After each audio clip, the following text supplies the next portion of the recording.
Bonjour à tous et bienvenue autour de cette grande table. Les villes, acteurs majeurs de la marche du monde et grandes oubliées des débats à la veille du scrutin municipal. Invité de 12h55, l'urbaniste Jean-Marc Hoffner, implanté à Bordeaux, il revient sur les 7 dogmes qui nous empêchent de réinventer la ville dans Anachronismes urbains, publié aux presses de Sciences Po. Mais d'abord, j'ai parfois le sentiment qu'on nous fait vivre dans une fiction, et cette fiction, ou ce mensonge, m'est insupportable, disait-il il y a 10 ans dans Déninx par Déninx. Néanmoins, il ne renonce pas à celui pour qui l'écriture reste un lieu de résistance, explore ce réel fiction dans 3 livres, un roman noir de l'histoire chez Verdier, un tract chez Gallimard et la parution en folio le 5 mars de son roman Artana Artana. Écrivain prolixe, auteur d'une centaine de livres, Didier Déninx est notre invité à écouter tout de suite sur France Culture ou plus tard sur franceculture.fr.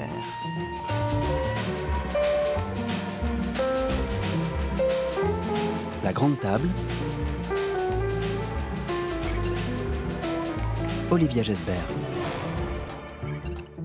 Le roman noir de l'histoire, un recueil de 77 nouvelles classées par ordre chronologique de 1855 à 2030, un siècle et demi dans l'histoire de France, en repartant des oubliés de l'histoire, de la figure du déserteur à la Madone de la Plaine, du contrebandier espagnol de 1938, au gitan belge en exode, de la Commune à la Grande Guerre, des années 30 aux guerres coloniales. Bonjour Didier Déninx. Bonjour. Ordonner le réel, c'est la mission que vous vous êtes assignée, ou en tout cas que vous assignez au roman. Construire le sens. Quel sens construisez-vous avec cette fresque historique qui paraît chez Verdier? Quel sens lui donnez-vous? C'est un petit peu le sens de 40 ans d'écriture, parce que j'ai toujours écrit dans l'urgence des romans qui s'imposaient, puis énormément de nouvelles. C'est vraiment une respiration qui m'est nécessaire, la nouvelle courte ou longue. Et donc j'ai répondu à des commandes, à des demandes, à des hasards comme ça. Et puis je me suis pas aperçu que, comme pendant 40 ans, ces nouvelles, il y en avait 2500 pages, ça racontait 150 ans d'histoire contemporaine française, la fabrication des idéologies, des partis, des syndicats, les grands moments des années 30, de la résistance, puis après des décolonisations. Et puis c'est un ami qui m'a dit qu'il avait cette vision de ce que j'avais écrit. Et j'ai passé quelques temps à tout ordonner de manière très très simplement, de manière chronologique. Et d'un seul coup, il y avait ce mouvement comme ça qui était là, mais qui était quelque chose d'un petit peu caché à mes yeux. Donc oui, c'est ça. Et vous avez cette jolie formule de projet secret, peut-être un projet secret dans votre vie en assemblant ces nouvelles. Vous avez, semble-t-il, réalisé la continuité, la logique presque incroyable de votre travail depuis 40 ans, dans ces 40 années d'écriture que vous avez menées. Elles ont toutes été publiées, ces nouvelles, d'une manière ou d'une autre, ou certaines il y en a un tiers à peu près qui était dans des petites revues comme ça, qui avaient eu des diffusions extrêmement restreintes. En tout cas, vous n'avez pas réécrit pour... J'ai rien réécrit. Et une autre surprise, c'est que les nouvelles, comme on ne peut pas savoir à quel moment elles ont été écrites, si elles ont été écrites il y a 30 ans, il y a 20 ans, il y a 40 ans ou il y a 6 mois. Il y a une sorte d'unification du style comme ça par ce dispositif qui est aussi extrêmement étonnant. Mais vous le savez? Vous pourriez nous dire quelle est la première à avoir été écrite? Non, je m'en souviens plus. J'ai pas mis les dates. C'est l'éditeur à la fin qui a fait une sorte de sommaire et qui a essayé de retrouver les premières publications, mais moi je m'y perds complètement, c'est-à-dire j'ai pas ce regard sur ce que j'ai écrit. Il y a des grandes interrogations comme ça sur la guerre de 14, sur la guerre d'Algérie, sur ces choses-là, donc ça je vois à peu près, mais il y en a d'autres, il y en a même certaines, je me souvenais même plus que c'était de moi, quoi. Il y a des réalisateurs qui ont du mal à revoir leurs films, et notamment leur premier film. Vous, en relisant toutes ces nouvelles, et certaines qui datent donc d'une quarantaine d'années, est-ce que vous vous êtes retrouvé dans cette écriture, c'est-à-dire formellement et dans le fond aussi? Oui, surtout dans le fond, c'est-à-dire j'ai pas l'impression, quand je reprends ça, il y en avait 2500 pages, là il y en a 1000 pages publiées, j'ai pas l'impression d'avoir renié le jeune homme que j'ai été, quoi. Donc il y a vraiment ça, il y a une constance, bon, avec le réel qui vous pousse dans vos retranchements sur beaucoup de sujets, mais le cœur de la nécessité d'écrire, c'est-à-dire d'essayer de restituer les pages arrachées à l'histoire, je crois que ça reste, c'est c'est la constante. Quand j'ai relu les 2500 pages, il y avait vraiment ça, quoi. Et alors, le jeune homme que vous avez été par rapport à l'homme d'aujourd'hui, il était comment? Vous le revoyez comment? Est-ce que vous diriez qu'il était plus candide, plus naïf, plus chien fou, Oui, il y avait le côté chien fou. Et plus puis, optimiste? plus optimiste parce que il n'y avait pas eu, pour moi, une date qui a énormément compté et qui a été un basculement. C'était en 68, mais c'était pas le mois de mai, c'était le mois d'août, quand le socialisme dans la liberté à Prague, comme ça, a été écrasé par les chars soviétiques. C'était la fin pour moi, c'était la fin de l'histoire. Donc, je savais qu'à ce moment-là, tout ce que j'avais porté jusqu'à mes 20 ans était en train de se déliter à jamais. Donc, c'est cette date-là qui, pour moi, est vraiment très, très importante, quoi. 68, vous écrivez déjà? 68... Parce que votre premier grand succès public, c'est 84, avec Meurtre pour mémoire. Non, 68, avec des amis, on avait fondé un journal surréaliste qu'on imprimait nous-mêmes et qu'on distribuait de très bonne heure le matin devant les usines en grève. Dans ce roman noir de l'histoire qui paraît chez Verdier, Didier Desninck, ce sont les mêmes oubliés qui peuplent vos romans, hein, depuis justement Meurtre pour mémoire sur le massacre du 17 octobre 1961, avec en toile de fond une réalité sociale, politique, historique, et puis la mémoire, thème très important pour vous, comment faire mémoire, refaire mémoire. Pourquoi cette réalité, elle a été occultée pendant si longtemps, et surtout qu'est-ce qu'on gagne, d'après vous, à la remettre en lumière ? Il faut revoir ce qui s'est joué pendant la guerre d'Algérie. On n'avait pas les micros ouverts comme aujourd'hui, on n'avait pas une presse libre, il y avait des éléments de censure. Donc moi j'ai vécu avec une partie de la réalité occultée, mais on le savait, c'était la règle du jeu. Les journaux paraissaient avec des demi-pages en blanc parce que des choses déplaisaient au pouvoir. Il n'y avait pas de télécommande parce qu'il n'y avait qu'une chaîne de télévision, donc il y avait un seul bouton, il y avait une voix unique qui était là, ce qui fait que dans cette atmosphère-là, il y a toute une série d'éléments qui ont disparu à la conscience. Et moi, en plus, dans ma vie, j'ai pu être confronté à des énigmes de l'histoire.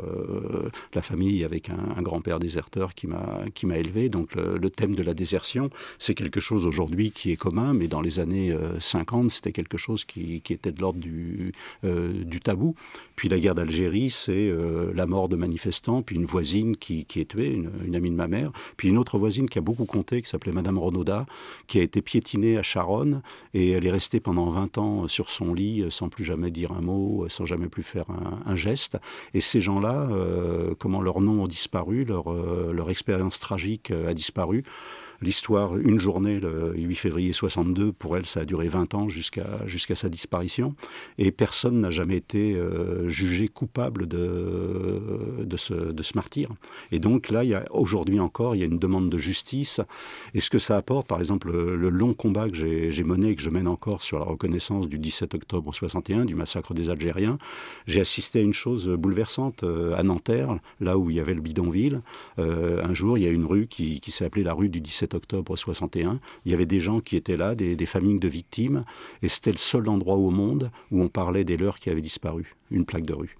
Donc voilà, ça peut être aussi dérisoire et aussi essentiel que ça, le combat qu'on mène. Et c'est un combat pour aboutir à une plaque de rue, ça demande 40 ans de bagarre contre le silence. Donc c'est ça, mon boulot, mon écriture se passe dans cet espace-là, depuis toujours. C'est aussi simple et aussi exigeant que ça, quoi. Voilà, les temps ont changé, hein. La presse s'est un peu libérée, les micros se sont ouverts. Oui, et la mémoire aussi, et la parole.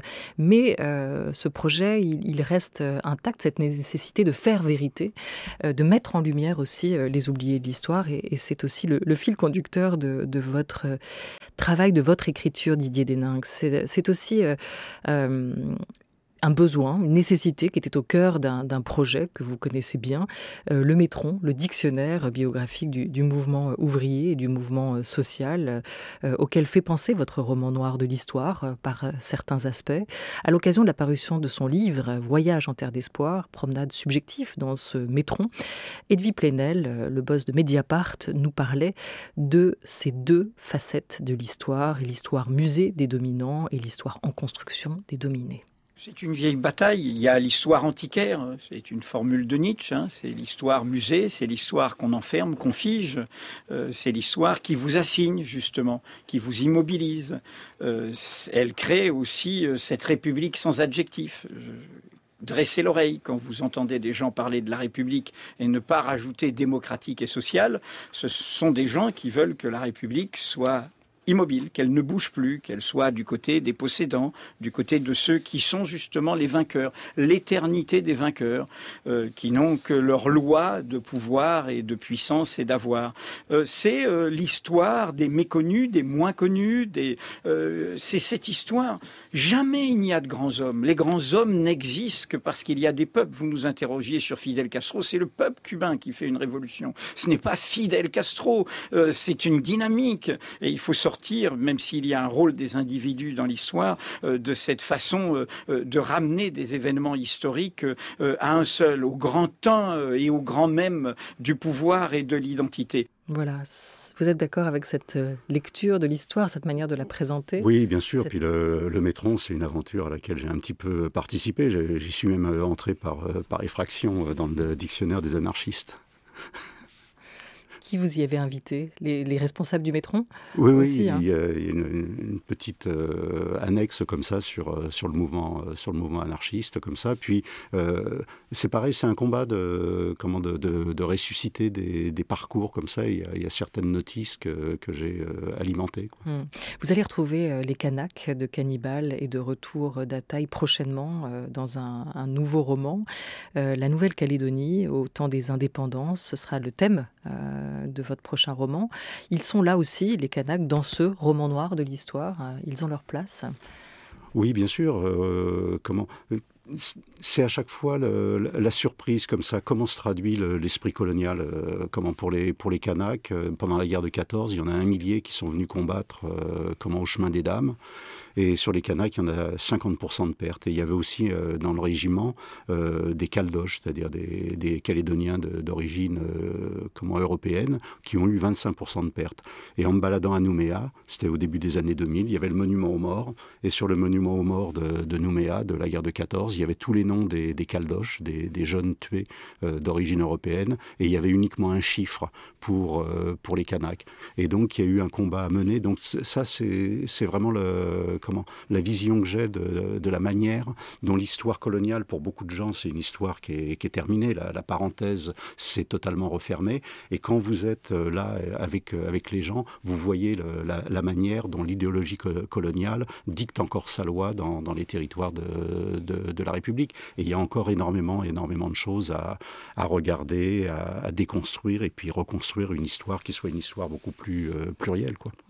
Est-ce que la littérature, pour vous, Didier Deninck, c'est aussi le moyen de se procurer ou de procurer au lecteur de l'espoir en contrebande, pour reprendre le titre d'une des nouvelles qui figure dans ce recueil, le roman noir de l'histoire, dans la partie qui couvre les années 30, qui était aussi le titre d'un de vos recueils de nouvelles, prix Goncourt de la nouvelle? Oui, bien sûr, c'est vraiment ça. C'est-à-dire que dans les périodes les plus noires, les périodes les plus fermées comme ça, on arrive à trouver des gens. Par exemple, la Commune, c'est un échec sanglant, c'est 25 000 morts dans les rues de Paris, des gens qui sont déportés, les déportés d'Algérie aussi. Donc il y a ça. Et puis quand on regarde de près, on voit qu'il y a des gens qui sont en train de bâtir le monde de demain. Donc je m'étais intéressé à un personnage qui était Maxime Lisbonne, une sorte de Coluche pendant la Commune.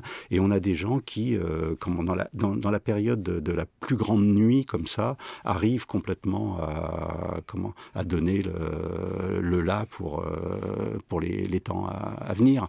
Donc c'est ça, moi, qui m'intéresse, c'est de rechercher ça. La figure, je me suis intéressé pendant longtemps à la figure de Missak Manouchian. Missak Manouchian, qui est un apatride, qui s'engage dans l'armée française, qui est fusillé en février 1944. Sa dernière lettre, c'est un hymne à la vie. Et donc là, on a des gens comme ça qui vous projettent extrêmement, extrêmement loin. Mais il y en a mais il y en a des millions. Moi, j'essaie de chercher comme ça les gens qui font le lien entre Spartacus et Mandela. Hein, et entre ces deux personnalités, il y a des millions et des millions d'individus qui nécessitent qu'on regarde leur parcours, quoi. Il y a une fonction d'archivage aussi dans votre travail d'écrivain, de mémorisation. Et c'est aussi une fonction que vous attribuez à la photographie, que vous pratiquez. Willy Ronis, avec lequel vous avez travaillé avant sa mort, disait « La photographie, c'est l'émotion ». Vous diriez pareil de la littérature, de l'écriture ? Je ne sais pas, c'est très très compliqué. Bien sûr, les photos de Willy Ronis, j'en connais des milliers comme ça. Il y a toujours ça. Je l'ai fréquenté pendant les 20 dernières années de sa vie. C'était un photographe qui n'était pas en face de ces personnages, quoi. Il était avec eux. Il est toujours dans la photo qu'on regarde. Il y a véritablement le regard d'humanité totale et d'exigence. Mais vous aussi, vous êtes dans une forme d'empathie par rapport à vos personnages. Oui, mais c'est beaucoup plus compliqué avec la littérature. C'est-à-dire, il y a tout un tas d'aspects comme ça de mes personnages sur la tendresse et tout que je mets de côté. La photographie, il arrive à capter ces choses-là et c'est jamais mièvre. Donc avec la littérature, il y a vraiment des précipices comme ça de mièvrerie et je m'en écarte. Vous pas quand je reste un petit peu plus sec. Et quand vous sortez votre appareil photo, c'est plutôt pour garder des traces ? J'ai fait de la photo pendant assez longtemps, mais j'ai arrêté il y a au moins une quinzaine d'années, donc j'en fais pratiquement plus, sauf les photos qu'on fait tous. Mais c'est pas des photos avec les appareils téléphone, quoi. C'est des clichés téléphone, quoi. Des clichés téléphone. Didier Deninx, écrivain, est notre invité jusqu'à 12h30 France Culture. Il est 12h18.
Dans l'actualité musicale aujourd'hui, il s'en est allé avec cet hommage à un titan de la musique, comme l'a surnommé le label de jazz Blue Note Records.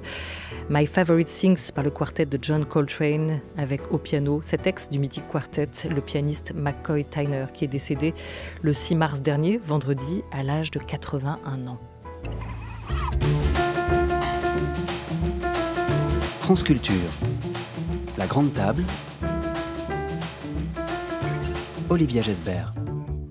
Avec notre invité, l'écrivain romancier Didier Deninx, dans Le Géant inachevé déjà en 86, en pleine campagne municipale derrière l'inspecteur Cadin, puis dans Artana, sorti en 2018, réédité en folio ce mois-ci, la corruption de la classe politique est à l'honneur, où le héros, Éric Quétézer, revient sur les lieux de son enfance à Courvilliers, fief communiste de la région parisienne, désormais gangréné par la violence, une commune entre corruption et trafic de drogue. Le royaume du piston, du passe-droit, du clientélisme, de l'abaissement moral. Didier Deninx, est-ce que vous pourriez nous lire un extrait de ce roman Artana, où l'homme revient sur les lieux et redécouvre la ville de son enfance? Je repose ma tasse sur la table basse. C'est vrai que ça a sacrément changé. J'ai eu l'impression en y revenant que je déambulais dans une ville différente de celle que j'avais connue, beaucoup plus dure, presque hostile. J'y ai vécu par intermittence, d'accord, mais les gens se bougeaient ensemble. J'aimais bien ce mélange de quartiers ouvriers, de secteurs un peu voyous, de lieux culturels où l'on pouvait passer des heures à se tordre le nombril à propos d'une mise en scène d'une pièce de Brecht ou d'un film de Godard. Le maire de l'époque, que tout le monde surnommait le commandeur, faisait venir sur un claquement de doigts et pour un public de prolos les plus grands esprits, les sommités de l'histoire, de la philosophie. Un sourire teinté d'ironie passe sur son visage. « Ouais, je vois exactement ce que tu veux dire. J'ai mis longtemps à comprendre. » Il se reprend. « Non, pas à comprendre, ce n'est pas la bonne expression. Plutôt à admettre que c'était un rideau de fumée. La vie est beaucoup plus simple quand on se ment à soi-même, beaucoup plus simple. En fait, la ville pourrissait sur pied, la mauvaise herbe poussait entre les pavés, et on se disait que c'était des espaces verts. Les usines fermaient les unes après les autres, les commerces suivaient, et tous ceux qui avaient un peu de fric déménageaient en pressentant la catastrophe. Pendant le règne du commandeur, Courvilliers a perdu plus de 10 000 habitants. Des quartiers ont été littéralement abandonnés tout au long de ces 2 décennies, quand Montreuil faisait l'exact contraire en attirant les Parisiens, les fameux bobos pris à la gorge par l'augmentation des loyers du foncier. À Courvilliers, ils ont créé le ghetto de manière délibérée. Du logement social à tire-larigot pour maîtriser la sociologie électorale, un abandon du parc privé qui s'est transformé pour partie en terrain de jeu des marchands de sommeil. Pour assurer son pouvoir, le commandeur a appliqué la règle d'or de tous les politiciens aguerris, s'entourer de médiocres. Avant, ce n'était pas des flèches, mais leur dévouement à la cause commune, à la promesse sociale, compensait leur sectarisme. Ils étaient de bonne foi, même dans l'erreur. Les nouveaux ont les défauts des anciens, sans avoir hérité d'aucune de leurs qualités. Municipal, banlieue naufragée, titre de votre tract, Didier Deninx, tract coup de poing publié chez Gallimard à la veille du scrutin local. Ce texte est un peu le pendant non fictionnel de votre roman Artana, qui paraît en poche ce mois-ci et dont vous venez de nous lire un extrait. C'est aussi l'occasion pour vous d'un retour sur les liens personnels et affectifs qui vous lient avec cette banlieue parisienne et notamment Aubervilliers, en Seine-Saint-Denis dans le 93. Suivi de votre colère et de votre déception, durant les 30 glorieuses, ces municipalités ouvrières voulaient améliorer la situation matérielle et morale des classes laborieuses, dites-vous, des territoires maillés par des associations sociales ou culturelles organisées pour que ces vies s'intègrent au collectif. Un des ciments de cette communauté disparate a longtemps été la solidarité avec le monde en lutte, écrivez-vous, d'ici ou d'ailleurs. Quand ou comment Aubervilliers a-t-elle perdu l'équilibre, Didier Deninx? Comment cette banlieue rouge a-t-elle mal tourné à vos yeux? Ça s'est fait par étapes. Comment ? Je me souviens d'un moment de grande détresse dans les banlieues, 2005, quand il y a les émeutes, quand tout brûle comme ça. Une ville comme Aubervilliers, il y a encore ce passé qui est prégnant et la ville échappe au pire. Et donc en 2005, il y a eu ça. Mais en 2014, j'ai vu véritablement arriver la catastrophe. Moi, en 2014, des gens me disent que c'était un petit peu plus tôt. Et c'est quand, en 2014, un pouvoir qui ne représentait pratiquement plus rien va s'adresser à des communautés de voyous ou des communautés spirituelles pour acheter des voix et pouvoir faire perdurer leur pouvoir. Donc moi, la catastrophe, c'est véritablement mars 2014 pour moi. Aubervilliers, que vous avez d'ailleurs quitté depuis pour Fontenay-sous-Bois, dans le Val-de-Marne, dans le 94, une ville en équilibre, dites-vous, où la mixité sociale existe encore. Vous iriez pour autant sur un tous pourri dans ces municipalités que vous pointez du doigt? ces banlieues naufragées? Non, c'est par poche. Il y a des laboratoires. La ville de Bobigny est un laboratoire des compositions pour la droite. La ville de Noisy-le-Sec aussi. Et puis des villes comme Aubervilliers ou Saint-Denis, et encore plus Bagnolet, sont des laboratoires comme ça où d'un seul coup l'éthique politique disparaît complètement. Mais à côté de ça, vous avez d'autres villes où vous avez des élus qui prennent en compte la misère sociale et qui essayent de tirer les gens vers le haut. C'est des villes que je cite, comme Montreuil ou Fontenay-sous-Bois ou Jattery, qui sont des villes ouvrières où il y a véritablement cette conscience que faire peuple, c'est pas transformer les gens en clients, c'est les transformer en citoyens exigeants. Donc ça existe encore. C'est vraiment des endroits comme ça où les équipes municipales et les partis politiques ont capitulé devant la force organisée. Et les forces organisées dans certaines banlieues, c'est l'industrie de la drogue, c'est une véritable industrie. Et puis certaines communautés religieuses qui sont extrêmement organisées et qui sont exigeantes pour une part parce que il faut que les cultes s'exercent normalement et dans une certaine forme organisée. Et puis il y en a certains qui manipulent complètement les âmes, comme d'autres manipulent le végétal ou la poudre blanche. Vous ne vous êtes jamais désengagé pour autant. Est-ce que vous espérez quelque chose du scrutin à venir, que les classes populaires retrouvent peut-être des porte-voix, que des mots galvaudés comme le vivre ensemble reprennent sens ? J'ai pas l'impression que c'est pour maintenant. Il y a, dans le roman noir de l'histoire, la dernière partie, c'est un petit peu ça, la désagrégation de tout ce qui s'est créé il y a 150 ans, toutes les organisations ouvrières, les syndicats, les idéologies, et ainsi de suite. Tout ça, tout est en souffrance comme ça, et on n'est même pas encore aujourd'hui, j'ai l'impression, dans le moment de l'acceptation de cette disparition, et puis la nécessité de reconstruire quelque chose pour les temps à venir. On voit qu'il y a des choses qui naissent sur l'écologie, avec des jeunes filles de 16 ans comme ça qui donnent des leçons à beaucoup de philosophes et de politiques. Donc il y a des choses qui sont en gestation et il faut être à l'écoute de ce qui est en train de se créer pour pouvoir recommencer à agir sur le monde. Mais là, je ne pense pas que ce soit l'échéance municipale qui va faire ce grand pas de géant à la société française. Voilà, ça c'est pour la banlieue rouge. Vous étiez aussi allié à Béziers en 2014. Est-ce que vous y retournerez pendant 20 ans ? Cette ville, elle avait été dirigée par le maire de droite, Raymond Couder, avant de basculer à l'extrême droite il y a 6 ans, fief aujourd'hui de Robert Ménard, élu en 2014 avec le soutien du Front National. À voir, ce sera peut-être un projet, retourner sur les lieux qui vous ont à un moment appelé. Merci beaucoup à vous, Didier Deninx, d'avoir été avec nous. Je rappelle le titre de vos livres, de cette triple actualité éditoriale: un roman noir de l'histoire chez Verdier, un tract chez Gallimard, municipal, banlieue naufragée, pendant non fictionnel de ce roman paru en folio le 5 mars, Artana. Merci beaucoup. Merci à vous.